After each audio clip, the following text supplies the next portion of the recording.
Voilà, donc Henri de Roodt est professeur multitâche chez nous, principalement de pédagogie catéchétique, de pédagogie tout court, d'ailleurs de missiologie, de pastorale familiale, de transmission de la foi aux jeunes, aux adultes, aux enfants, aux bébés. Enfin bref. Non, donc et surtout récemment le responsable de la formation des professeurs de religion islamique, comme quoi les compétences ne s'arrêtent pas. Rédacteur en chef et directeur de la revue Lumen Vitae. D'autres tâches, mais on va s'arrêter là, et qui va nous conclure la journée avec son intervention. Conclure avant André, bien sûr, de prendre la parole. Cher Monseigneur, cher Père Janin, chers collègues, et vous, chers amis et chers amis, est-ce que vous connaissez ce dialogue entre D'Artagnan et Aramis? C'est dans 20 ans après, la suite des Trois Mousquetaires, au chapitre 11. D'Artagnan, visitant son ami, s'étonne de trouver des épées et des rapières de toutes formes et de toute taille dans son logement. Et Aramis, ce bel ecclésiastique, de répondre sans se perturber: mais il y a de tout dans un couvent de jésuites. Un peu comme dans le couvent d'Aramis, il y a tellement de choses dans l'œuvre catéchétique d'André Faution. Le titre du petit exposé que je vous propose, Famille, paroisse, école, qui transmettra la foi à nos enfants? Ce titre porte donc bien sur les trois lieux traditionnels de la transmission religieuse, famille, paroisse, école. Sur chacun de ces trois lieux, André a réfléchi. Il a écrit. En cette belle journée d'hommage, je vais commencer ce petit exposé par illustrer la clairvoyance des propositions qu'il nous a offertes dans ces trois domaines.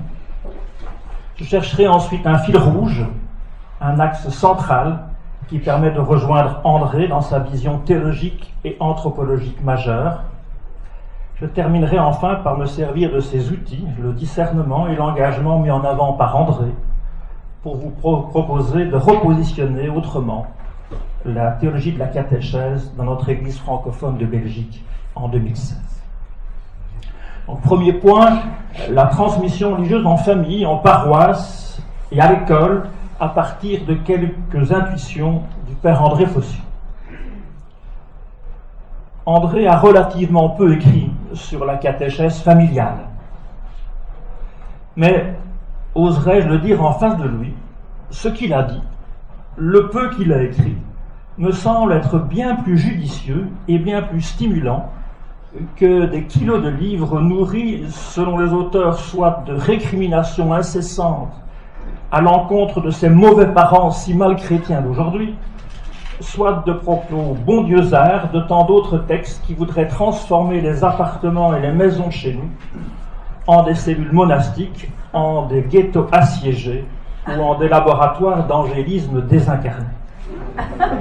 Les conseils d'André pour les familles datent de 1994, dans un petit ouvrage collectif, Dire Dieu à nos petits-enfants, livre auquel ont d'ailleurs collaboré deux personnes qui sont dans la salle, Catherine Chevalier, et Luc Arens, qui est là quelque part dans la salle également. Voilà ce qu'André dit à propos de la catéchèse familiale. Il a cette formule limpide et forte. Ce qui importe au premier chef, pour établir les meilleures conditions pour transmettre la foi, c'est que les parents et les grands-parents vivent d'abord et avant tout la foi pour eux-mêmes. Avant d'avoir le souci de la foi de leurs enfants, petits-enfants, leur préoccupation première devrait être de grandir eux-mêmes dans la foi. Passons à la paroisse. Je reprends ici les notes que j'avais prises lors d'une conférence qu'André avait donnée en 2001 à Rixensart, lors d'une session de la concertation interdiocésaine de la pastorale catéchétique. Il en appelait pour les catéchistes des paroisses, de nos paroisses, à une spiritualité pour un temps de changement, disait-il. Je le cite. L'Évangile ne nous dit pas « soyez accueillants », il nous invite à se risquer à l'accueil chez l'autre. la catéchèse paroissiale devra demain se penser dans une optique de semaille et non dans une logique de conquête ou de résistance. Entendez ce mot semaille. Hein. Quand on sème, je cite encore André, il y a un lâcher-prise. Être catéchiste en paroisse, c'est vivre une heureuse démaîtrise. Et terminons ce petit triptyque par reprendre les mots d'André à propos de la transmission de la foi dans les écoles. C'est une intervention un peu plus ancienne. André était cette fois-là à Strasbourg pour un colloque en 85.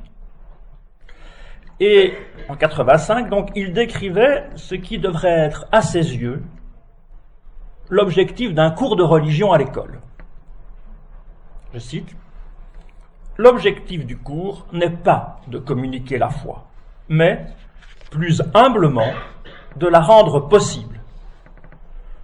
Le but du cours de religion, il s'agit simplement d'établir les conditions qui permettront à chacun et à chacune de se situer librement en connaissance de cause par rapport à la question de Dieu et à la question de Jésus-Christ. » Ces trois petites citations, famille, paroisse, école, nous mettent déjà en perspective par rapport à cet axe, à ce fil rouge. Allons un peu plus loin, si vous me permettez. Vous savez peut-être que les éditions Lumen Vitae ont publié récemment 2 ouvrages autour de ce qu'on a appelé les grandes signatures de la catéchèse au XXe siècle et jusqu'à aujourd'hui.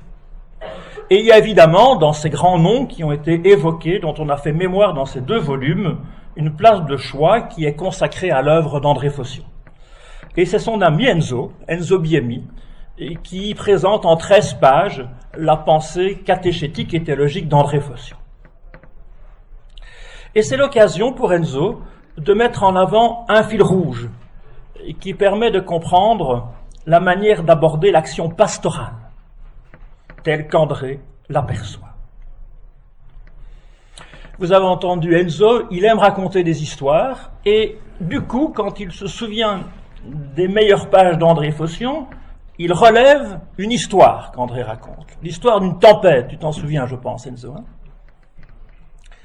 L'histoire est la suivante. C'est l'histoire d'une tempête qui a ravagé, en 1999, beaucoup de nos forêts, de France, de Belgique.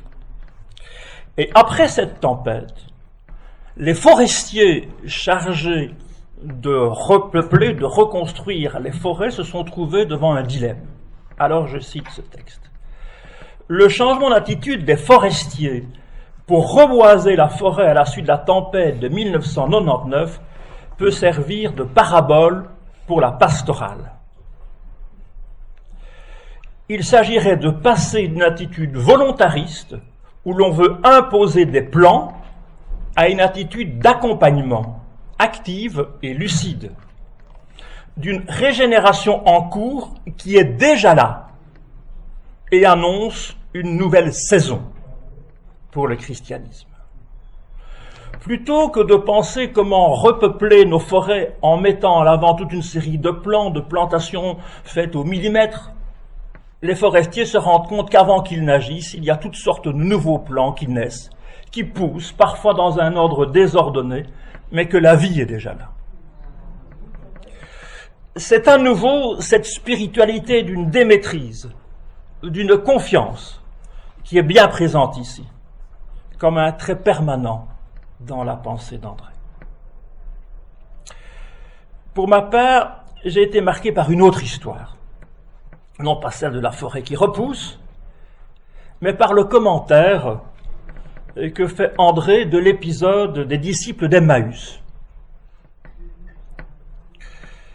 André demandait aux catéchistes, aux parents, aux professeurs de religion, à tous les chrétiennes et les chrétiens soucieux de transmission ou d'évangélisation, et la formule est d'entrer, écoutez ceci, d'entrer dans la conversation en cours. D'entrer dans la conversation en cours. La capacité première de l'évangélisateur est de se mêler à la conversation des hommes, de prendre langue avec celles et avec ceux que nous rencontrons, de s'intéresser à ce qui les intéresse, de pouvoir parler de choses communes et de se laisser interroger aussi. Et cela, à l'exemple de Jésus lui-même sur le chemin d'Emmaüs. À l'évangile de Luc, au chapitre 24, le verset 17, « De quoi parliez-vous donc en chemin ?» Il n'y a pas d'évangélisation possible, il n'y a pas d'inculturation de la foi sans cette aptitude au dialogue amical avec quiconque à propos de tout ce qui fait la vie elle-même. On dit parfois que nos contemporains sont indifférents au discours chrétien, mais la réciproque n'est-elle pas également vraie ? Ne sommes-nous pas indifférents à ce qui les fait vivre, incapables de parler avec eux, de ce qui les passionne, dans le concret de leur existence, de leurs loisirs, de leur travail ou de leurs relations? Voyez la manière qu'avait André de commenter ce texte de l'évangile de Luc. Ainsi donc, à cette qualité de la démaîtrise s'ajoute chez André celle de l'art du dialogue et de l'hospitalité. Mais soyons clairs, cet appel évangélique à nous risquer à l'accueil chez l'autre n'enlève rien à l'exigence des communautés d'être elles-mêmes accueillantes, mais que ce soit alors dans un mouvement d'hospitalité réciproque. Toute hospitalité donnée appelle en effet une hospitalité rendue, mais cette fois sans supériorité ni infériorité, puisque les uns et les autres donnent, les uns et les autres reçoivent. Pour nous qui réfléchissons cet après-midi à la transmission, à la catéchèse, je propose ici de marquer un temps d'arrêt et de réflexion. Et à la suite des travaux d'André Faution, posons-nous cette question. Et si la première chose à faire, et si la première attitude à adopter, et si la première des priorités était affaire de regard? L'avenir de la pastorale dans notre pays, peut-être une affaire de changement de regard. Nous disons tous désormais que chaque chrétien, et par là chaque communauté chrétienne, devrait être à la fois enseignant et apprenant, engagé dans une vie chrétienne permanente, des catéchistes catéchisés, entend-on parfois dire.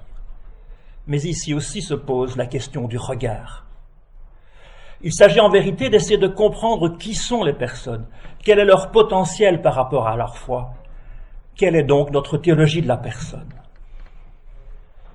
Pour les catéchistes, ce questionnement naît d'un autre regard. Voit-on ces personnes que l'on rencontre dans nos démarches comme des contributeurs actifs à des processus éducatifs ou comme des personnes qui forcément resteront dépendantes? Comment se marque notre respect et comment les personnes peuvent-elles revendiquer face à nous leur autonomie, leur indépendance? Ce changement de paradigme, allant vers la totale reconnaissance de chaque personnalité, n'invite pas à la faiblesse ni à l'éducation, mais bien plutôt impose d'être encore plus attentif, de sorte que les paroles échangées soient proches, davantage proches d'un accomplissement dans la vie de ces personnes. Nous retrouvons ici des intuitions qui sont celles de Thomas d'Aquin ou celles d'un théologien comme Karl Rahner, dans une vision chrétienne de l'anthropologie. L'incarnation de Jésus ne se limite pas à nous révéler qui est notre Dieu, elle nous révèle aussi qui nous sommes et qui nous sommes devant Dieu. Et s'il est possible, après cette question de regard, de trouver une deuxième clé pour repartir dans notre pastorale de Belgique francophone, à la suite d'André Faution, peut-être pourrions-nous dire comme deuxième clé, apprendre la sortie, apprendre à sortir. Trouver de l'aide, comprendre ce que veut dire dialoguer. La mission de l'Église est bien de porter l'Évangile à tous. Aussi bien si, Albertine vient de le rappeler, l'évangélisation est l'horizon de la catéchèse. Elle doit être elle-même située dans un horizon plus large encore. Être une Église qui sort, qui peut donner, mais qui peut aussi recevoir, comme par un retour de grâce. Plusieurs théologiens de la pastorale nous invitent aujourd'hui à mettre fin à un mécanisme d'unilatéralité dans l'évangélisation. Abandonner cette idée que nous avons une identité dans une Église déjà toute faite et que c'est ainsi qu'on devrait aller vers les autres. Le plus souvent, on parle de la catéchèse, de la mission, comme des processus à sens unique. Le plus souvent, la communauté chrétienne dira aux gens « Venez chez nous, venez nous rejoindre, venez et nous allons vous initier ». Le théologien italien Salvatore Curro en appelle à penser la catéchèse dans une église décentrée, en sortie. Dans Evangelii Gaudium, le pape François dit que l'église doit être en sortie, une église, dit-il, aux portes ouvertes, numéro 46. Je retrouve ici une des grandes intuitions d'André. Elle date cette fois-ci de 2004, dans un bel article qu'il nommait dans la revue Lumen Vitae « L'évangélisation comme surprise ». Souvent, l'évangélisation est conçue à partir de nos propres forces, de nos richesses. Il s'agit d'apporter aux autres ce qu'ils n'ont pas et que nous avons. Pourtant, dans l'évangélisation, n'y aurait-il pas aussi à demander de l'aide et à recevoir? Pourquoi faudrait-il toujours, dit André, que l'évangélisation se produise quand on est fort et que l'on donne, et non pas lorsque l'on est faible et que l'on demande? Celui qui ne demande rien et n'attend rien de personne, en réalité ne vit pas. Il est autosuffisant. Au contraire, la demande met en relation. Elle instaure une histoire commune. Dans la logique évangélique, c'est même la demande qui donne de vivre. Aussi bien est-elle toujours exaucée. C'est pourquoi, dans notre mission évangélisatrice, nous ne pouvons nous passer de demander et de recevoir de l'aide, non seulement à l'intérieur de la communauté chrétienne, mais au-delà de celle-ci. L'avenir d'une pastorale de la transmission passerait-elle donc par un regard et par une porte ouverte, par un appel à sortir, par une démaîtrise? Qui transmettra la foi à nos enfants? La famille, l'école, la paroisse? Ne vaudrait-il pas mieux dire, au lieu de famille, que ce seront des parents confiants et joyeusement chrétiens? Dire qu'au lieu de la paroisse, ce sont des communautés bigarrées, cabossées, mais bien vivantes, fragilisées certes, mais tellement désireuses de partager une fraternité. Et au lieu de parler de l'école en général, ne vaudrait-il pas mieux dire des enseignants passionnés, témoins qu'une foi qui honore la soif d'autonomie et d'intelligence, qu'une foi critique, prophétique et pascale aide à vivre, qu'elle aide à penser, qu'elle aide à aimer? Par-dessus tout, ce qui transmettra la foi à nos enfants, ne serait-ce pas cette attitude confiante dans la miséricorde, la sagesse et la tendresse de Dieu, qui aime le monde d'aujourd'hui plus que tout, qu'il aime aujourd'hui aussi fort qu'il l'aimait hier, et qui promet à tous ses enfants, c'est dans la lettre aux Hébreux au chapitre 13, « Je ne te délaisserai pas, je ne t'abandonnerai pas ». Mesdames, Messieurs, mes amis, je termine. J'avais cité au début Alexandre Dumas. Permettez-moi de citer un autre auteur qui parle des jésuites en conclusion. Cette fois-ci, c'est Honoré de Balzac dans Une ténébreuse affaire, qui nous met en garde. La police et les jésuites ont la vertu de ne jamais abandonner ni leurs ennemis, ni leurs amis. Nous qui sommes tous dans cette salle pour honorer le père Phocion, nous savons que c'est par sa généreuse amitié qu'il ne nous abandonnera jamais. Je vous remercie.